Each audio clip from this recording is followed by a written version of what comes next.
Hello and welcome to Take Me Home, the podcast offering a social democratic alternative for the politically homeless.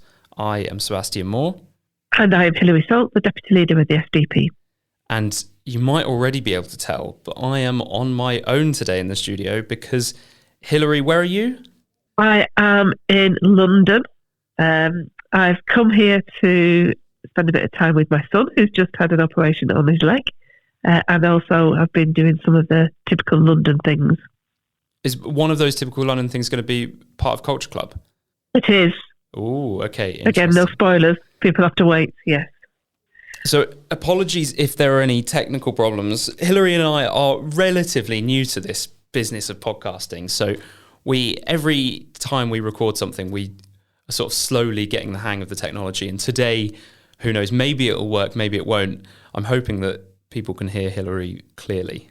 It's been a bit of a stressful morning, hasn't it, Sebastian? Already, yeah. Okay, so what are we going to talk about today? Well, the Prime Minister of France has been ousted in a no-confidence vote. Rebel forces are making ground in Syria. There's been pretty much an attempted coup in South Korea. And all of that was yesterday, amazingly. But this is 2024, so I suppose we wouldn't expect anything less. And we're not going to talk about any of those things because I'm sure you've already heard a lot about them in the news. So what are we going to talk about today? Hilary, what's your news item? I want to talk about Labour's 6 pledges to re-galvanise government. Excellent. Okay. And I want to talk a little bit about the controversy surrounding this Rainbow Laces campaign and the football. It's just a chance for me to talk about football on the podcast, I suppose. And then we will be joined by Adam Williams, who's a member of the Young Social Democrats, our first Young Social Democrat that's going to be on the show later on to talk about how politics affects young people. And he's got a few solutions to bring us. So let's get going then. Did we want to start with Labour's pledges, Hilary? Yes, so I'll say maybe I'll go run through the pledges quite quickly and then say perhaps a little bit about why I'm just a little bit cynical about them, I suppose. Mm-hmm. So the 6 pledges are, in various different areas. 13,000 bobbies on the beat is one of them. And, I think everybody will welcome that. I think everybody recognises we do need more bobbies on the beat. That's quite a big cash spend in terms of, what it costs to fund those people, about an extra £360 million.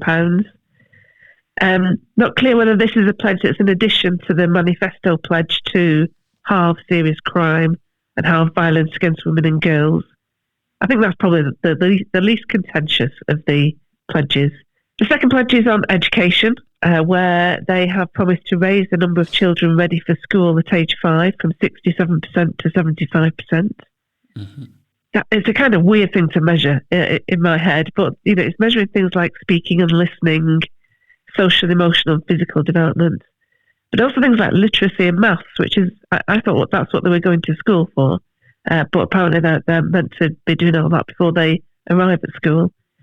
This is quite a new measure. They've only been measuring it from 2021. So obviously there's a pandemic effect. And that might make it reasonably easy to hit. But they're aiming to do this by the 30 hours of pre-child care for the over 9 months children in working families. I think we mentioned before that the NI rise will have a really big impact on nurseries, and I wonder whether that might affect their ability to meet this pledge. Mm-hmm. The third pledge is on the NHS, 92% of routine operations being done within 18 weeks. Obviously, there's always this thing that when you start measuring something, it has an impact on other things, and clearly if they're prioritising operations to meet the pledge, it might have an effect on other NHS services. And West Streeting had this kind of idea of a 10-year reform plan. And I just worry a little bit that short-term pledges might knock that out of kilter. So those are kind of 3 I think motherhood and apple pie kind of pledges, really. Mm-hmm. The second 3, perhaps look at them together, because there's one on living standards, one on net zero, and one on house building. So I always think the living standards and net zero seem to me pledges that are diametrically opposed to each other. So they are introducing this pledge that they will aim to increase real household disposable income. I don't think we know quite yet exactly how they're going to measure that and what the target is. But that seems a sensible thing to do. But obviously, we know that one of the other things that they're keen on doing is net zero. So decarbonising the electricity supply by switching to wind and solar and upgrading the grid. That's all quite costly things that tend to get passed on to customers. And when we talked to Alistair Mellon the other week on Take Me Home, he was describing some of the challenges associated with that and how it's likely to really increase the cost of energy. So whether that fits with the Living Standards Pledge, I don't know. And then finally, house building. So they pledged 1.5 million homes will be built by time in office. But we know that last year house building actually fell. I don't know if you saw in the news, local authorities have said that targets that have been set are not achievable, and in some cases are inappropriate for their housing needs. And that does apply even to some councils who've been very supportive of house building. We're quite familiar, aren't we, with Salford, which is a Labour-run local authority in Greater Manchester. And they've warned the government that the approach in the pledge loses any connection with future demographic change and is divorced from need. So Salford's Mayor, Paul Dennett, this is from a BBC article, he told the BBC that sensible house building plans shouldn't be based just on numbers, but about things like the housing waiting list, the impacts on homelessness and rough sleeping, building the homes that communities and residents need. So he's called on government to be much more flexible. And we've explained in the past, haven't we, why we think Labour are unlikely to meet their targets here.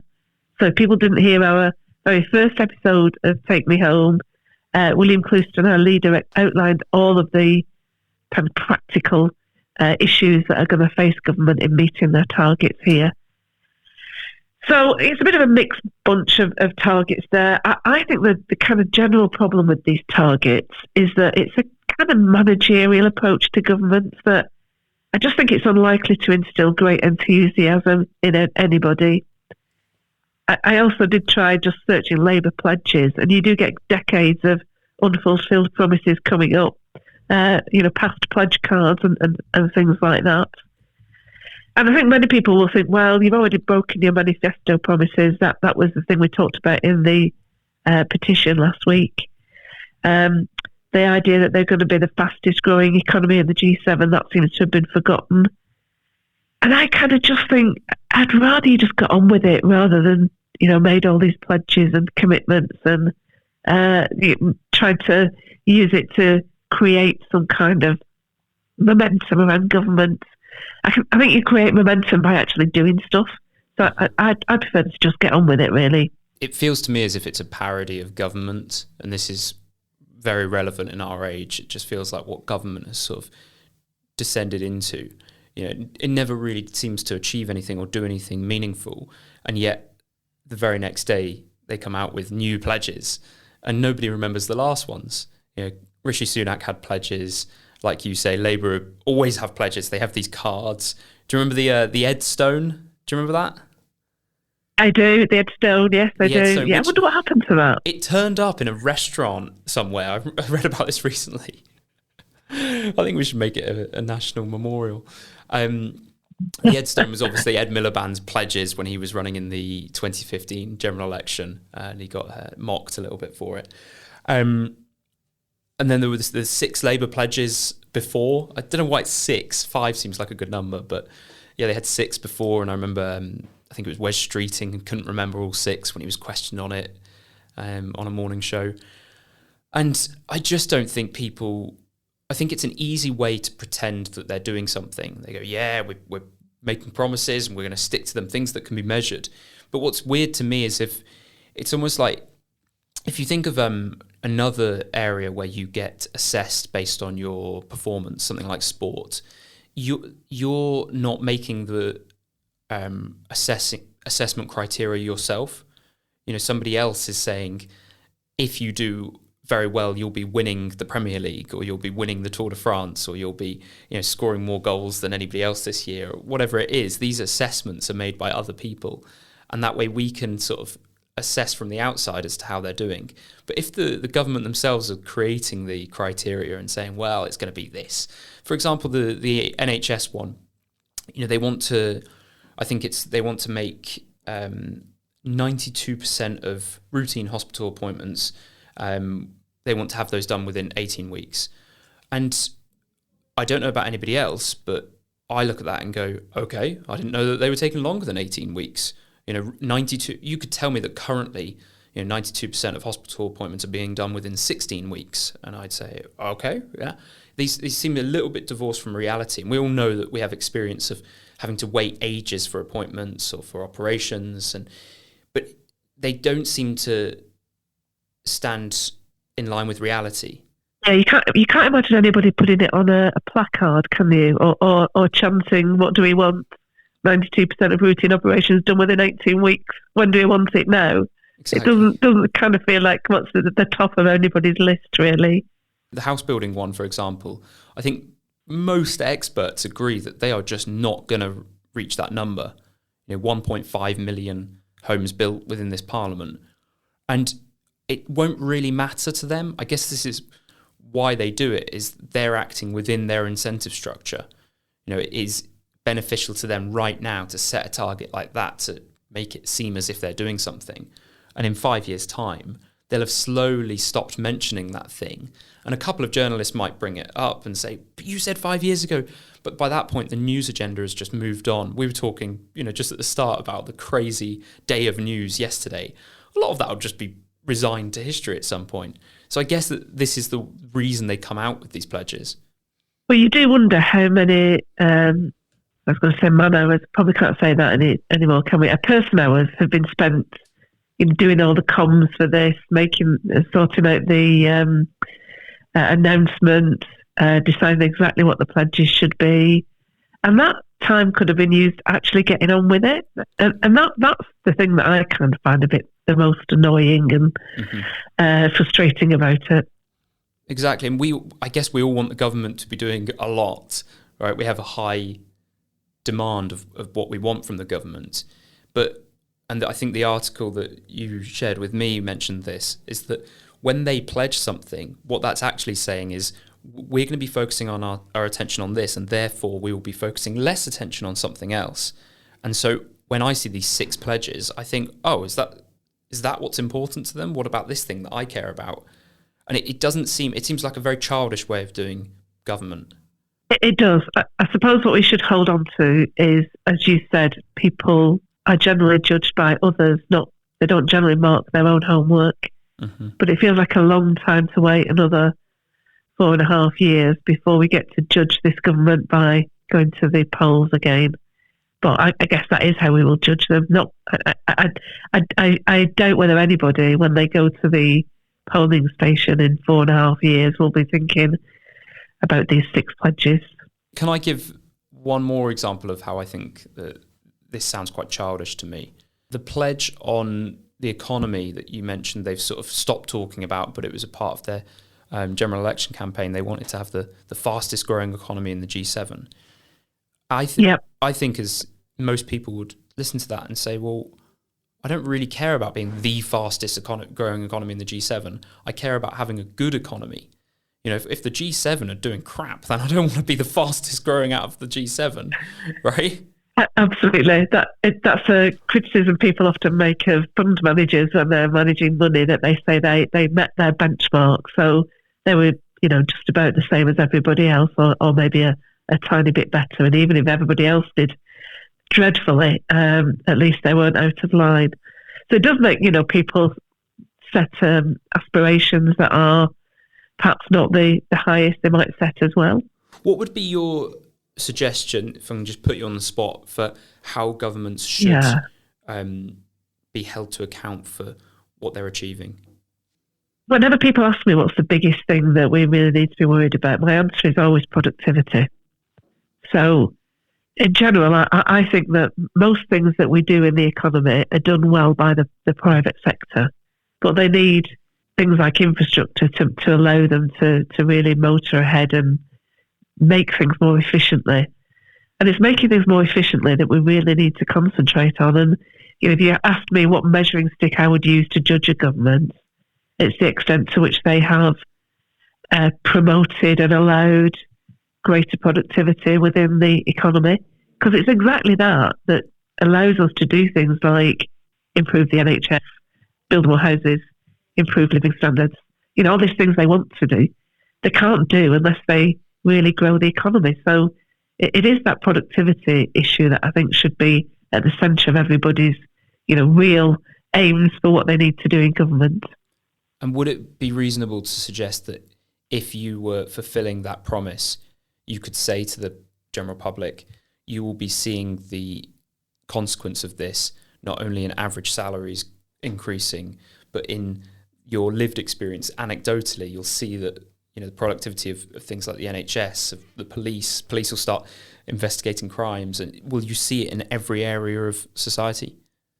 I think not necessarily, but certainly if you've got a bigger pie to share out, then provided you make the right decisions on how you do that sharing, some of those things could come through. I think one of the things we've seen, haven't we, over the past few decades, is that even to the extent that there has been greater profitability within organisations, that's not necessarily been shared with the workers. So, you have seen things like, really organisations buying companies, loading them up with debt, taking a lot of money out for the shareholders. So I think productivity on its own doesn't necessarily lead to all those things that you suggested. It's productivity plus a kind of political will from the population to make those things happen. Mm-hmm. I guess we keep saying these are very boring and very managerial. So have we spent enough time on them, do you think? Are we ready to move on to rainbow laces? Yes, absolutely. This is sort of on the other end of the spectrum in terms of being boring and managerial. So the Rainbow Laces campaign, this is an annual campaign to show support of LGBTQ plus inclusion in sport. I have to get those letters in the right order.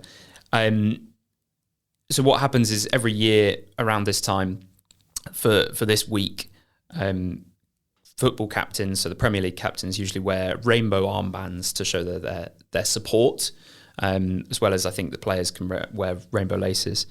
But the controversy in the news this week is that two captains, the captain of Ipswich, Sam Morsey, and the captain of Crystal Palace, Mark Gahey, didn't wear the armband, or in Mark Gahey's case, did wear the armband but put "I love Jesus" scribbled in a Sharpie over the rainbow flag. This has obviously caused some controversy. Now, it's not compulsory to wear the rainbow armband. It's just a suggested thing. And Sam Morsey didn't get in trouble because of that. Whereas it is against the FA rules to have any religious message on your kit. And therefore, Mark Gahey got in a little bit of trouble. And after the weekend's fixtures where he put "I love Jesus," the FA contacted him and gave him a bit of a warning. And then he did it again in the midweek fixture when he actually played Sam Morsey's Ipswich and put "Jesus loves you" or "Jesus hearts you." And again, they sort of gave him a bit of a warning, but haven't fined him or anything. And there's been a bit of a reaction to it in the press. So what was your take on this story? Oh, I hate all this. I mean, I'm very up for anybody who wants to opt out of doing it. I do think that the football pitch should be free of all political symbols. And whether we like it or not, the pride laces or the armband are political symbols. And particularly, for those people who have very strict religious beliefs, forcing them to ignore those beliefs in pretending at least to support something that they don't, I just think is wrong. Yeah, I agree with you, is that it should be in the individual's choice. And I've been questioning myself a little bit, thinking, is my logic consistent here? Because a few weeks back, somebody refused to wear a poppy on their football shirt. You know how they usually sort of embroidered onto the football jersey? Yeah. And I instinctively, if someone refused to wear the poppy like that, I'd think, oh, that's a bit controversial. Like, why not? And I'd say, I suppose it's up to them. Is the poppy a political symbol?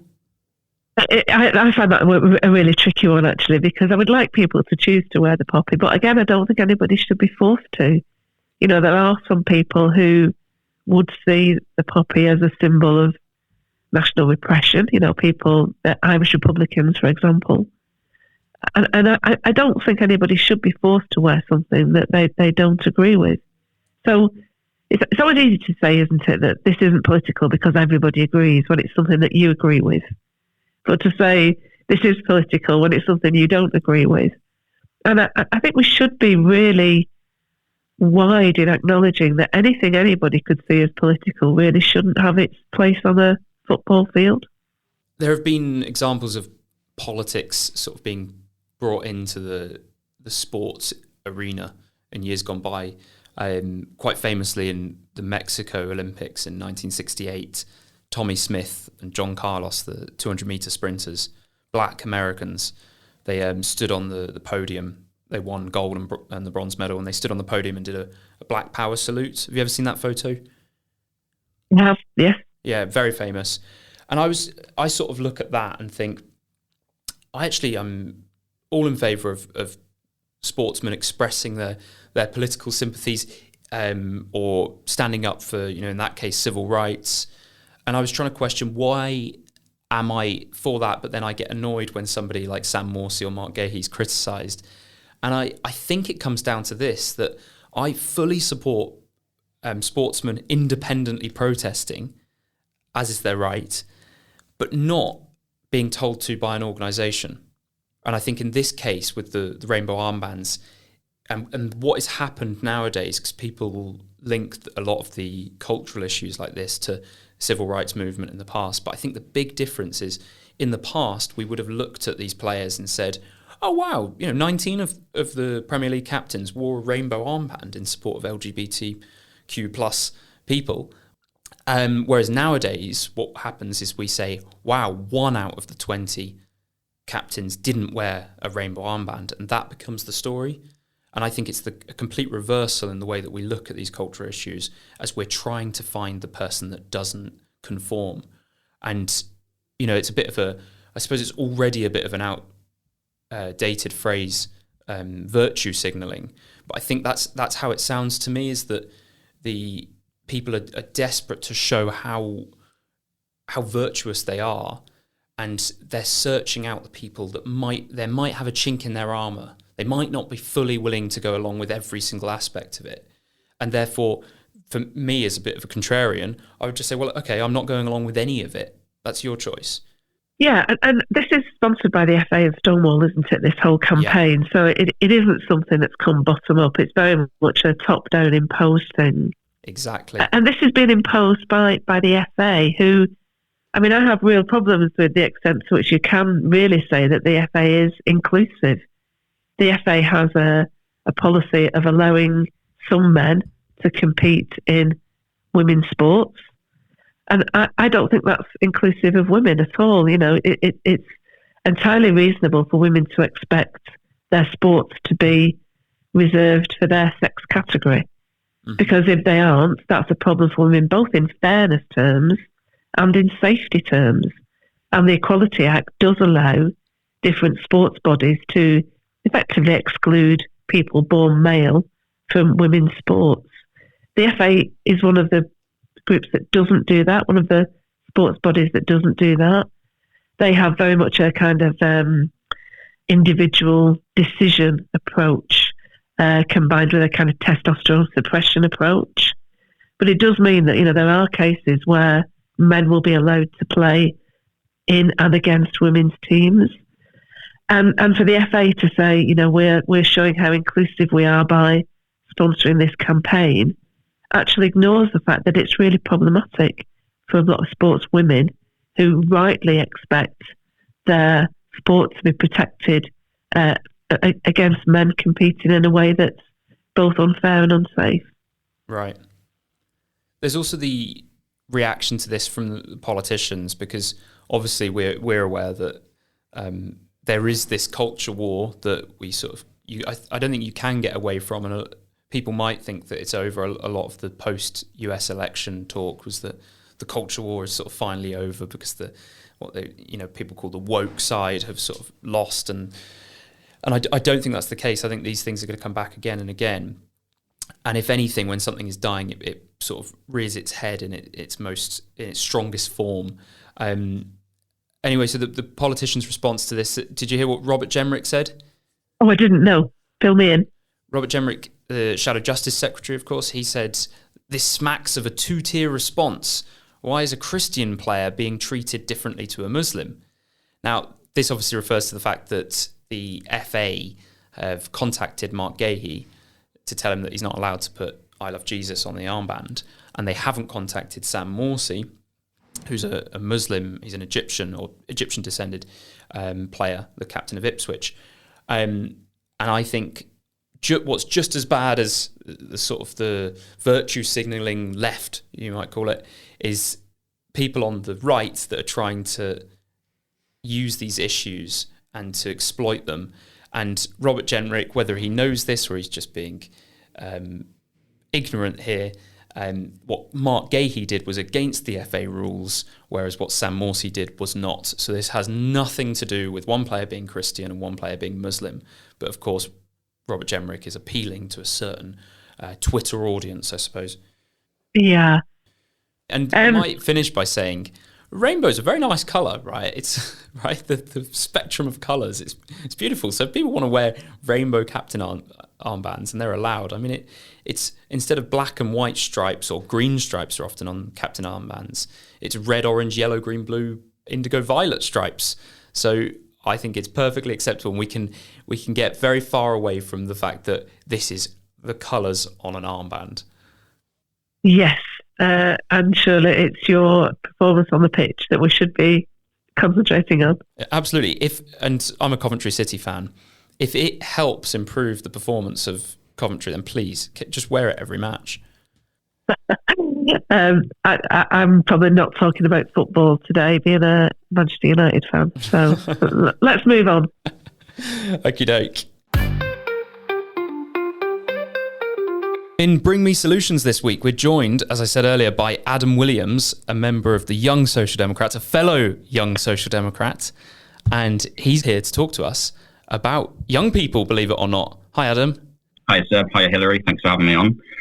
People won't be able to see you, so you can confirm you're young. I can confirm I'm young. I was born in 1997, so I am the first Zoomer. It's true. Oh, yeah. I am just on the Gen Z cusp. Exactly. So I'm not a millennial. So a lot of people will know that, or a lot of people will say that this generation, our generation, might be the first to be worse off financially than our parents' generation. You're here to sort of expand on that and tell us that you might have a few solutions. Yeah, I mean, growing up through the last few years and getting on my own bearings through my late 20s, it's becoming more and more apparent to me that the wages that we're being paid aren't enough to cover the costs of living anymore, especially if you've left home or you want to leave home. It's becoming increasingly more difficult to stand on your own 2 feet. I mean, I know my personal experience is you are cutting the bills close every month, and you're not being able to put savings away, and if you don't have mum and dad to fall back on, then you're kind of in a position where you have to just keep in this cycle of just working every month just to kind of keep going. And it makes it very difficult to break out of it, especially in terms of like housing, which I think for a lot of young people, particularly towards my end of the Zoomer generation, 27, 28-year-olds, we're looking at a position where we want to start thinking about settling down, having a family, what are the next 10 years going to be like? And for me at the moment, the idea of being able to even afford a house or a mortgage is miles away, like you have to convince the bank that you can afford it. And they don't think that, a lot of banks don't think that just because you're paying rent every month isn't enough to show you've got the monthly liquidity to pay back your mortgage rate, which is mind-bogglingly stupid. Even on the renting end, I was shocked when I moved to Manchester because I'd lived abroad in many different places and it was always quite easy to find somewhere to rent. And I realised that when I moved back to the UK that you had to show 6 months of pay slips. And I said, well, I don't have 6 months of pay slips. I've been working abroad. And not only that is when you say, yep, I'm going to go for this flat, they say, oh, would you like to put in a bid? I thought, that's weird. No, I want to rent. And they said, yeah, but people will put in bids and bid higher than what the asking rent is, because they're more likely to get it, 'cause the demand is so high. Yeah, there is an increasing demand on living space, both for renting and for just buying. Freehold properties these days are few and far between, because you look at affordable housing, and it's not affordable housing. It's a trick on words, right? Because it's actually a leasehold or shared ownership. So you're paying rent and a mortgage. So it's not affordable. And you're in the Midlands, aren't you, Adam? I am, yeah. I'm just in Solihull myself, in between Coventry and Birmingham. And we've had affordable housing estates cropping up all over the place. And then you look at them, but they're never freeholds. So, if you want to own your own land and your own property, good luck, really. Unless you've lived at home and you've been working since you've left university and you've managed to save things and everything's gone hunky-dory, then I know a few of my friends have been able to buy their own properties but that's because they've stayed at home for nearly a decade and just saved. Whereas people who aren't able to do that, like myself, well, we're just kind of stuck, and it is difficult. So, and especially when you look at with the latest immigration statistics, we had nearly 1 million people coming in net last year. Where are we putting them? Where are the houses for that? We're not building any houses, and the ones that are being built are not affordable. There's no social housing anymore, because I remember always getting into discussions with my parents about this sort of thing, and they'll be like, oh, well, when I was younger, I got a really run down council house for like £5,000, and I was like, those don't exist anymore. And so housing's definitely a problem. Adam, do you want to move on? Let's have a few more, and then we can look at some solutions. Yes, and then so probably the next one, of course, links into housing is families. So again, childcare is expensive, school's expensive. If you want to send your kids to a private school now, you've got to pay more. And the state schools necessarily aren't, like, teachers are overwhelmed. They're not being able to deliver a proper education because they're not getting the support they need.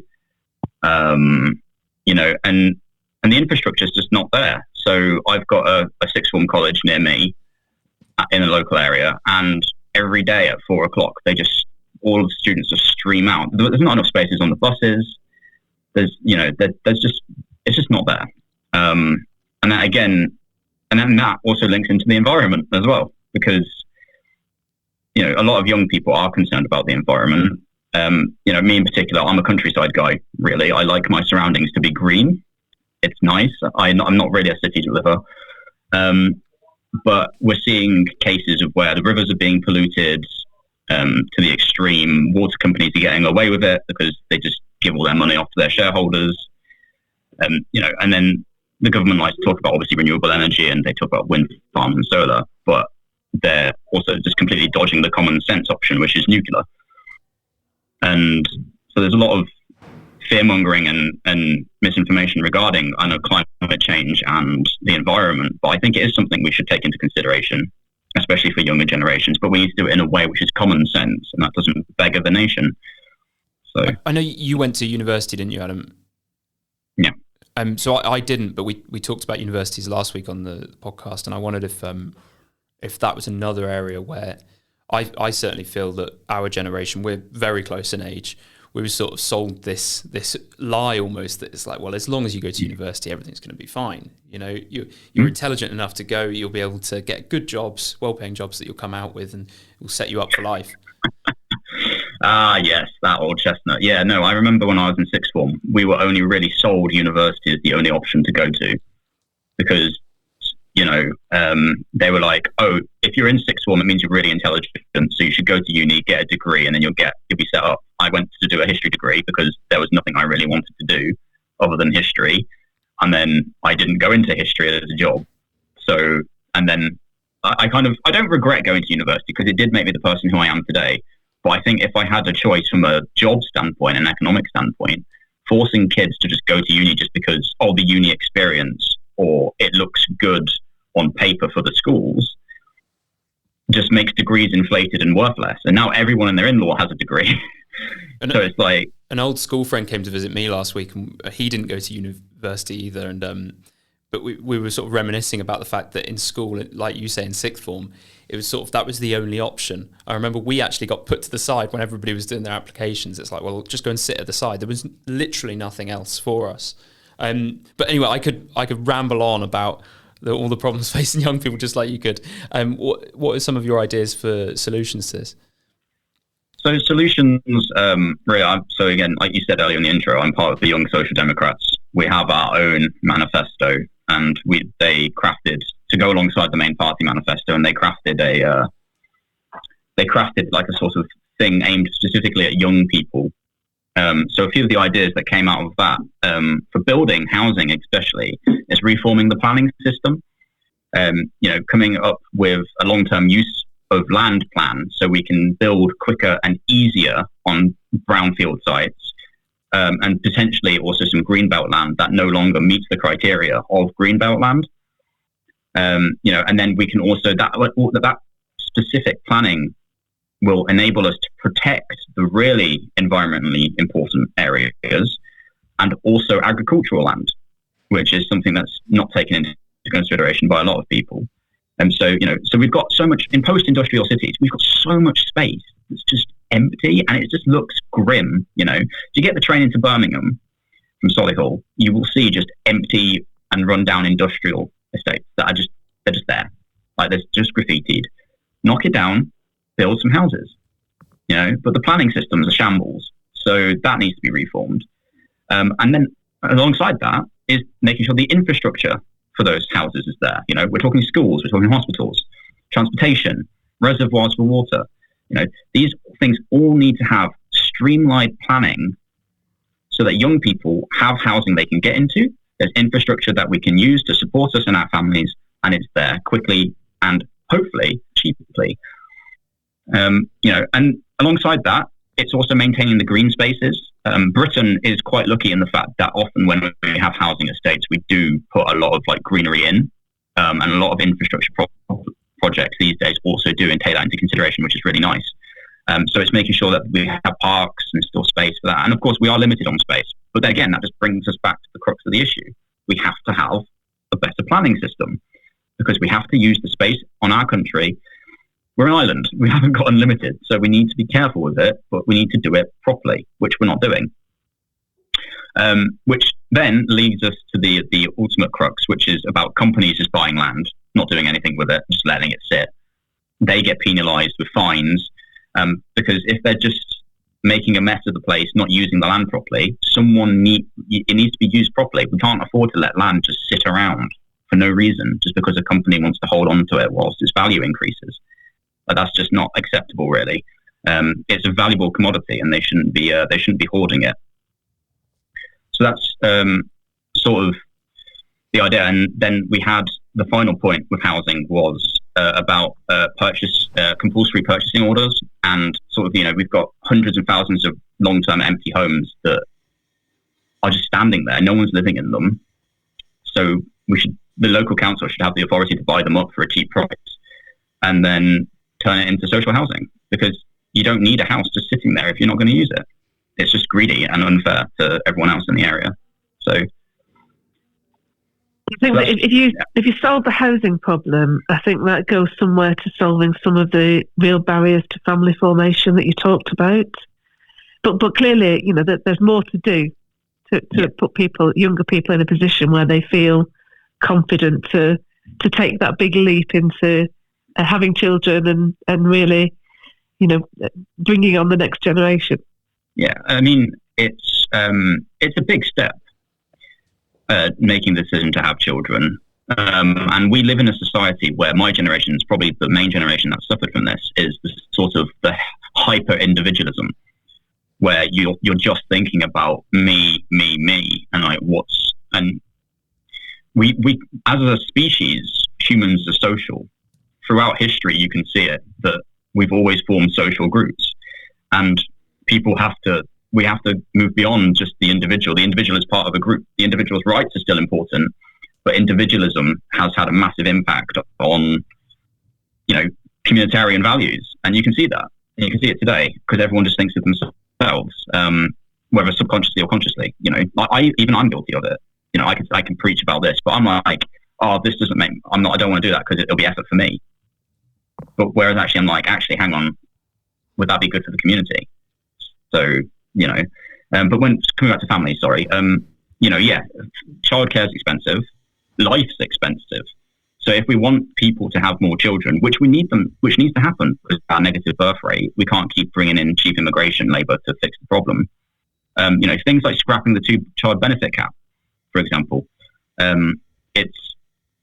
I actually agree with J.R.R. Sultana on this one, which is a terrifying prospect. But hey, you don't say that very often. I don't say that very often. I must say, consider. You agree with J.R.R. Sultana, the Coventry South I campaigned against her in the general election just now, and I don't agree with her on a lot of things, but this one I do, regarding the two-child benefit cap, because I think that's just unfair.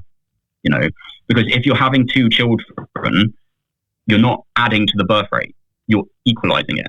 If you're having 3 children, then you're adding to the birth rate. And we need the birth rate to increase, because otherwise we end up getting stuck in a situation like we are today. Increasing monthly payments of the child benefit cap as well to help children out of poverty, which would support the parents as well, because then they don't have to worry about making means end. We wanted to make preschool and nursery taxes deductible, make them tax deductible for up to 50% of the cost, so you can reclaim some of that money. And removing VAT on all goods and services which are required by parents of children under the school age. That would help reduce the cost as well. So, sounds good.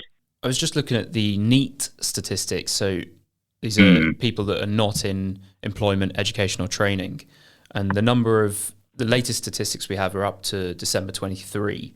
And the number of people between 16 and 24 years that were not in employment, education or training were 851,000. That's 12% of all people in that age range. Do you think that's the symptom of a problem? Do you think that's a problem in itself? I think it's a bit of both. I think that's a vicious cycle in the fact that it's a symptom of a problem, which is that we don't make anything anymore. So maybe a lot of those people, maybe 200 years ago, would have been working in factories or on farms, but we don't have the jobs.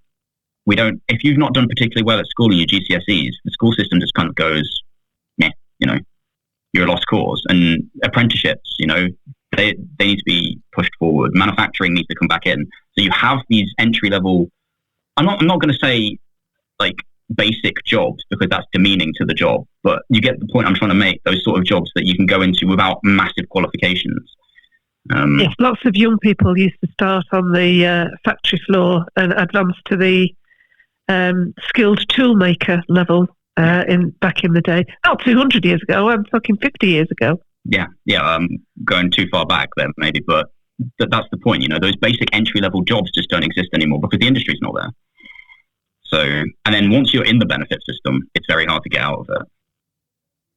So, and you talked about house building being an incredibly important thing for young people, and then obviously we've just seen that 850,000 young people are not doing anything to contribute to the economy. It seems to me that there is a solution within that. When people ask who's going to build these houses, I think, well, let's start training up our young people. Mm-hmm. Yeah, that is the long-term solution. Is basically we need to train our own people to do it. Get people in, bricklayers, carpenters. Just get people into apprenticeships or entry-level factory floor jobs, like Hilary said. Do you want to say a few words about the environment? Yes. Because I know we want to also hear from you in Culture Club. Yes, yeah. So the environment it's funny because it is a bit of a contentious issue depending on which side of the political spectrum you're on. And I like to fall in the middle. I'm not a climate change denialist, but I'm also not a climate change extremist. I believe that the climate is changing, and you can tell that. It's also a historical fact. It's happened before, the Little Ice Age, the medieval warm period. So it is something we should be concerned about. I don't think it's something we can stop. I think as a nation, we have to adapt to it. But I don't think we can stop it because I seem to remember that we only produce like less than 1% of carbon emissions like globally. So we're nothing compared to China. And people don't look to Britain anymore for the example. We're not the number one superpower in the world like we used to be. We don't have an empire anymore. We are a shadow of our former self. But unfortunately, I think our political class still seems to think that everyone's going to look at Great Britain and go, oh yeah, that's an example we should follow. It's just not going to happen. So, we need to talk about things that we can do common sense-wise as a nation to not bankrupt the nation, but to ensure that our environment is cared for. and that we adapt to prevent the worst of the changes from affecting our population, which is, things like investing in more recycling, so we're not seeing landfill sites going crazy all over the place, which also is a whole other industry in itself, making things out of recycled goods. There you go. Nuclear for cheap energy, reliable energy, and contrary to popular belief, it's not that dangerous. We've seen, two massive nuclear disasters, which is always quoted, which is Chernobyl and Fukushima. Chernobyl was the Soviets. I'm not going to go into that. And Fukushima got hit by a tsunami. So, pretty extreme. And it also didn't melt down. It actually shut down properly. So, we want to talk about, flood defences. The biggest risk to the UK is flooding. Why are we building on floodplains? That comes back to the planning issue. But also flood defences. Invest in local flood defences, proper flood defences, which again, we could be leading with cutting edge technology and innovation in R&D for flood defences, but we're not. We're just not doing it. And the final one, which links into a lot of things that I like, is removing red tape for businesses in the UK to be able to sell their produce locally. Less tax, less administration, less bureaucracy that you've got to go through. If you want to buy sausages from Bob down the farm, go and buy sausages from Bob down the farm. Let's buy local, Sounds great. And a lot of these solutions are set out in the Young SDP manifesto, aren't they? Yes, they are, which you can find on our website. That was really interesting, Adam. Okay, let's move on to Culture Club. Okay, in Culture Club this week, because Adam has to leave us soon, he's going to start off. So what did you want to bring to Culture Club? Lord of the Rings. Okay. Lord of the Rings in both book and film form. Because I think as a British person and British people listening to this, Tolkien is perhaps one of our most influential soft power reaches. People globally love Lord of the Rings, exacerbated by Peter Jackson's films in the early 2000s. And I think, if you want the quintessential British feeling, reading Lord of the Rings and The Hobbit is almost required, because it is almost, the Shire is the epitome of the British countryside. But you see such good examples of things like masculinity, strong female characters, good versus evil, morality. It's just a great example, and there's so many good characters in there that I could go on about. But it's influenced me through my childhood and my adulthood. Characters like Aragorn, Boromir for just his humanity and like the struggle he goes through, which we all face on a day-to-day basis, and he's one of my favourite characters because of that. Theoden and his recovering from his possession by Saruman, and then his coming back in his full glory. That almost gives like hope for the UK. We'll recover from this pit we've dug ourselves into, and we'll come out stronger than before. And obviously Theoden dies, but Rohan continues and survives and prospers under Éomer, and it's just such a great mythology, really. Like, that's what it is. That's why Tolkien wrote it. And so you can read it as a story, but you could also read it as a theological lesson of the strength of humanity. And it's just, I just get, it's just so good. I love it. Does this resonate with you, Hilary? What Theoden and Boromir and Rohan and I don't know any of this. I have to say, there's about 3 books that I've tried reading and never got past a few pages, and The Hobbit is one of them. James Joyce is another. So maybe I will try again. But in general, I have really struggled with kind of fantasy books, I have to admit. Have you read it, Sebastian? I've not, I'm afraid. I'm sure there's a lot of people that will be listening to this going, yeah, Adam, brilliant. But Hilary and I are sort of wide-eyed, not sure what all of these words mean. I won't talk about the modern productions of Lord of the Rings stuff because they're not worth me wasting my oxygen on. But for me, the films from 2001, 2002, 2003 and the books they're just a beautiful creation of art that is sadly lacking in our current cinematic universe. Okay, maybe you've inspired me to try again. Yeah, well, if one more person can read Tolkien, then, I'm a happy man. That's great. Thanks so much for your time, Adam. It's been fantastic to speak to you. Yeah. And please, if anybody has comments on anything Adam said, or you want to argue against his writing off of some adaptations, then please let us know. Thanks, Adam. Thanks for joining us. Thanks, Hilary. Thanks, Seb. Thanks for having me. See you soon. Okay, so Adam has left us, and we've been joined by another special guest. This was a surprise guest. Nobody was expecting this. Who have we got, Hilary? So I'm joined by my son, Joe, who lives in London. And because I am down in London to help him after his leg operation, I thought it would be good for him to come and join us. Excellent. Joe, have you read Lord of the Rings? I haven't read Lord of the Rings. I've seen all the films. Do you enjoy the films? I do. Yes, I do. Okay, good. Because we're searching for someone that can resonate with this, because for us, it wasn't, neither of us are Lord of the Rings fans, and Adam had an in-depth knowledge. Okay. Okay, so what did you guys... I think you're bringing the same thing. You're bringing a joint thing to Culture Club. Is that right? So, yes, as we were in London, we took the opportunity, as we do most Christmases, to go and see a show in London. So this year we went to see Dr. Strangelove at the Noel Theatre.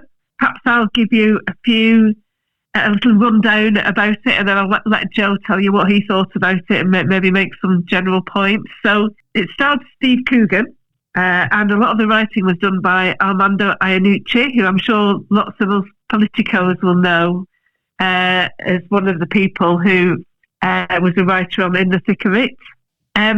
The kind of broad story is a US general effectively gives the order to drop a bomb on the old Soviet Union.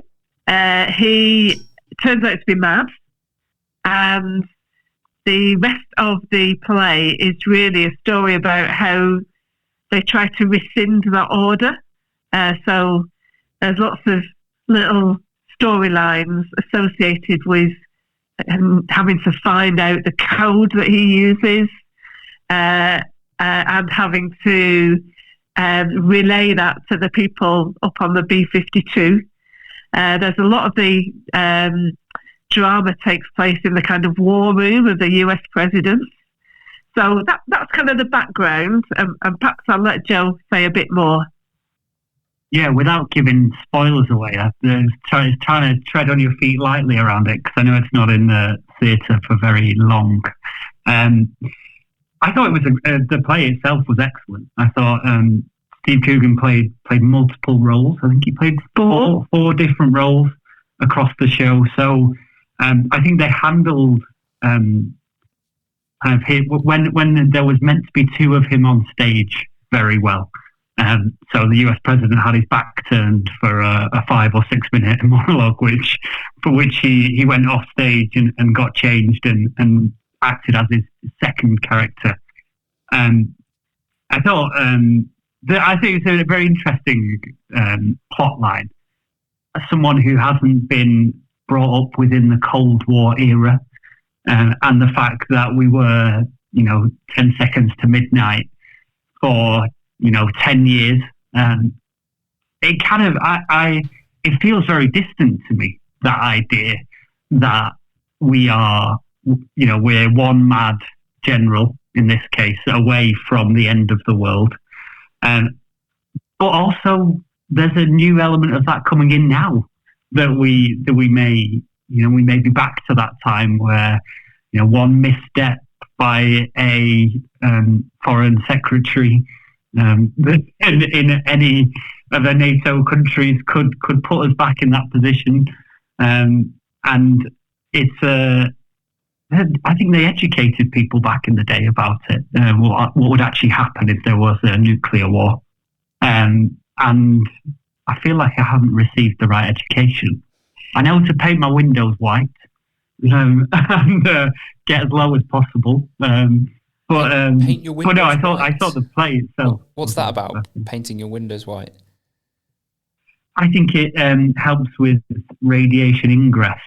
So I think you get a tin of emulsion paint or gloss, scratch up your windows and paint them white, and the radiation. It wasn't radiates less. I think the reality is that back in the day, government and local authorities issued a lot of public service information that was meant to make us worry less. In reality, how much use it would do to paint your windows white and get under the table, I think is actually quite limited. But people always feel better if they think that they know what to do in the event of an emergency, don't they? I suppose you might say it's a bit the same as nowadays when they try to do things to help you spot fake information. And that's a kind of similar thing, isn't it, now? I think one of the things I would say about the staging of the play was that there's kind of three different scenes that you were looking at. One was in the actual military base where the Mad General was, and it was really well done because that was quite small in terms of the space it took on the stage, and quite encircled. It was quite delineated. And then when you went to the war room was massive and it kind of filled the stage. So you got the idea that this whole thing was playing out both in that small world there and then on that big stage of the war room, and then the even smaller area within the cockpit of the plane that was going to drop the bomb. And the way they did it, so you had an enclosed space, the really big world stage, and then the really tiny space of in the cockpit where they were flying over to drop the bomb. The way that they moved between all those spaces, I thought was really good. And it was a powerful message around how few people need to be involved to make a bad decision. So just the two within the general's room, and then the three within the cockpit, 5 people could lead to the end of the world. And in the war room, there are tens of people scratching their heads, being very American about war.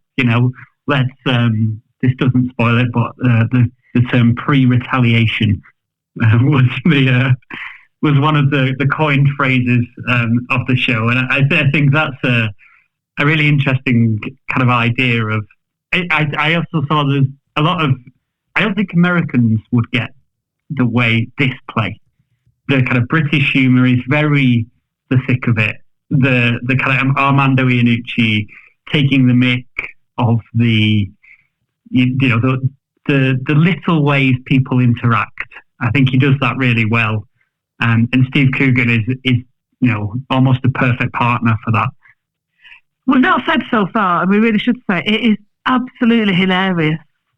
It sounds like a really